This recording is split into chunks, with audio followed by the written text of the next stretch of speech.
Bonjour à tous, bienvenue sur Air Ikigai. Depuis tout petit, je rêve de voler, mais faute du quotidien, manque de temps et de moyens, j'ai laissé de côté mes rêves d'enfant. Aujourd'hui, j'ai enfin la chance de les concrétiser et c'est pour ça que j'ai décidé de lancer les vidéos Air Ikigai afin de partager ma passion et peut-être que ça vous permettra d'apprendre à voler en même temps que moi. Après plusieurs années d'entraînement, j'ai entamé ma formation de wingsuit l'année dernière et c'était la première mission du concept Air Ikigai. Et cette année, j'entame ma licence privée de pilote d'avion. Bienvenue à bord de la mission 2, c'est parti. Mesdames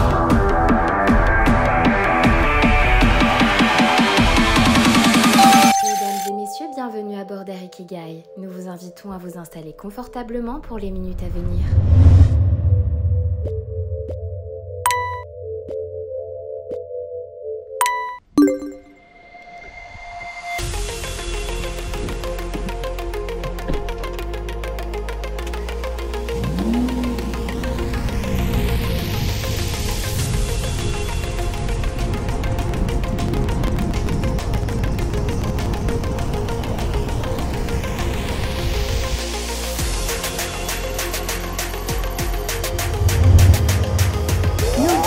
Mission débloquée.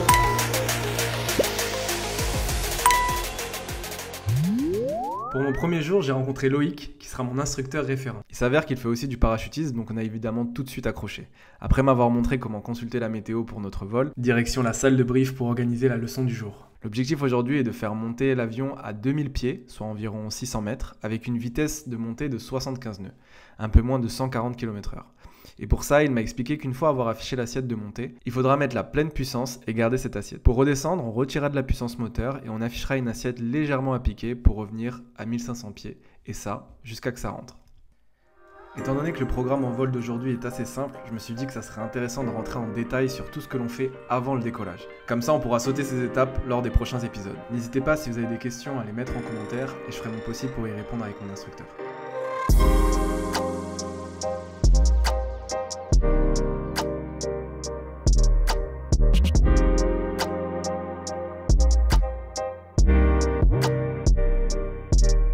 Voici l'avion sur lequel je vais faire ma formation, le PS-28 Cruiser.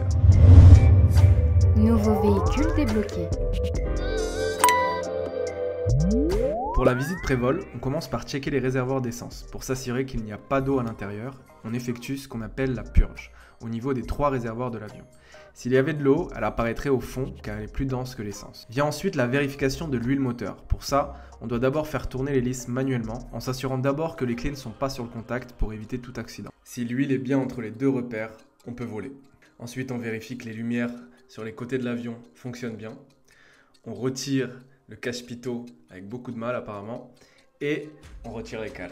Après ça, on va vraiment checker l'extérieur de l'avion, voir si tout fonctionne bien, qu'il n'y ait pas eu de choc et que toutes les pièces sont en place. Une fois la visite pré-vol terminée, on s'installe à l'intérieur et on peut commencer la checklist préparation poste, avec notamment la vérification de la pré-vol complétée, les cales et cache-pitot retirés, palonnier ajusté, tous les interrupteurs off, les breakers off, magnéto clé en place sur off, volet à 0 degré, réservoir sur le plus plein, le frein de parc off et les instruments vérifiés. Ensuite, c'est la checklist avant mise en route. On va allumer la batterie, les fils de gauche, fermer la verrière, attacher nos ceintures, allumer les strobes, la fuel pompe et vérifier qu'elle monte bien au-dessus de 0,20 bar, puis on la coupera et enfin on vérifiera que les abords sont dégagés. Une fois les instruments vérifiés, on procède à la checklist mise en route. Aujourd'hui, on avait le moteur froid, donc on utilisera le choc pour aider le moteur au démarrage. La réchauffe carbu est bien sûr off, manette des gaz plein réduit et on met le contact d'allumage sur start. Là c'est bon, et le choc tu peux venir le remettre ici. Quelques secondes après, on peut remettre le choc sur off et afficher un régime entre 2000 et 2500 tours minute. On vérifiera bien que la pression d'huile est dans le secteur vert. Tout fonctionne parfaitement, on peut allumer le reste. Le générateur, l'avionics, donc la radio, le transpondeur, etc. Le deuxième EFIS et les lumières. On vérifie que la charge électrique est bien dans le vert et on peut commencer à régler nos instruments. Pour ça, on va notamment se mettre sur l'ATIS de Toussus-le-Noble, 127 décimales 480, qui va nous donner des informations importantes pour notre vol. Si vous voulez, vous pouvez aussi appeler le numéro que je vous ai mis en description pour vous entraîner à prendre l'ATIS au au sol. À partir du QNH donné, on va régler nos 2 altimètres et se mettre sur le transpondeur 7000 par défaut. Une fois ces actions terminées, on effectue le briefing roulage pour avoir une idée claire du trajet à effectuer au sol et de ses menaces éventuelles. Avant de rouler et quand le contrôle est actif, on doit d'abord contacter la fréquence de la tour de contrôle réservée au sol pour leur signaler nos intentions et notre situation. Une fois l'autorisation de rejoindre le point d'attente indiqué, on peut procéder aux vérifications des freins des 2 côtés et rouler. Lors du roulage, on en profitera pour checker le fonctionnement des instruments.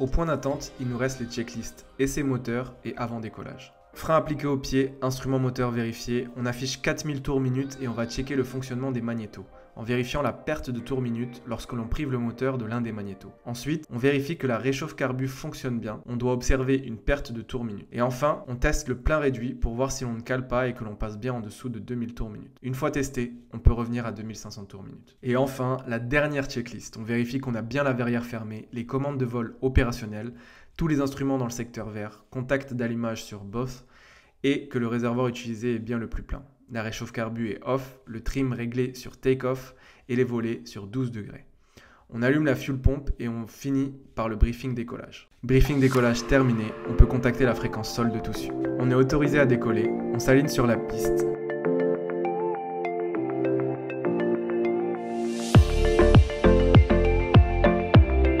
Plein gaz. On a bien plus de 5000 tours minute, les 2 badins sont actifs, pas d'alarme, l'accélération est suffisante. On atteint la vitesse de rotation de 50 nœuds, on peut légèrement tirer sur les manches et on visera une vitesse de montée à 70 nœuds.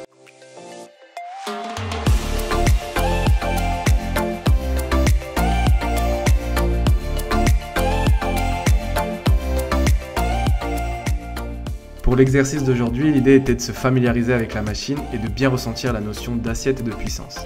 Pour faire varier sa vitesse, on peut soit faire varier la puissance moteur via les tours minutes, ou alors l'assiette, dans les plages autorisées par le constructeur évidemment. En cabrant légèrement l'avion, il aura plus de mal à monter avec la même puissance moteur, et inversement, quand on le mettra légèrement à piquer, il ira plus vite. Là, on voit qu'on arrive à 2000 pieds, on se remet à palier, c'est-à-dire que l'on ne monte pas et on ne descend pas.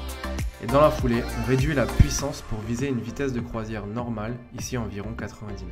Une fois l'exercice terminé, il est temps de rentrer, et je vais vivre pour la première fois mon premier atterrissage. C'est vraiment impressionnant et c'est fou de se dire que dans quelques heures, ça sera à moi de le faire.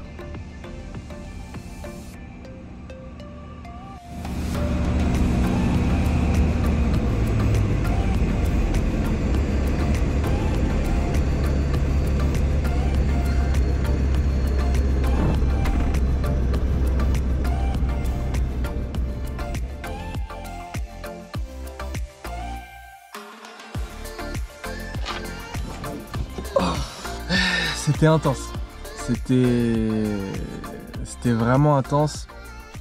Je me sens en fait comme si j'avais envie de vomir, ça m'a vraiment brassé. Et c'était intéressant, mais je sais pas, là j'ai comme envie un peu de vomir, ça m'a vraiment drainé. Peut-être que c'est le stress aussi du premier vol. J'espère que ça va pas me faire ça à chaque vol et que c'était dû au début, parce que vraiment là ça me fait même j'ai plein de projets en aviation, etc. Et si j'arrive pas à voler juste normalement, c'est un peu compliqué pour la voltige, pour tout le reste. C'était un bon vol, c'était intéressant, mais j'espère juste que je me sentirai plus comme ça, parce que là, je suis vraiment pas bien. Je vous dis rendez-vous à la prochaine vidéo, s'il y en a une. Et j'espère qu'à l'épisode 2, je me sentirai un peu mieux. Allez.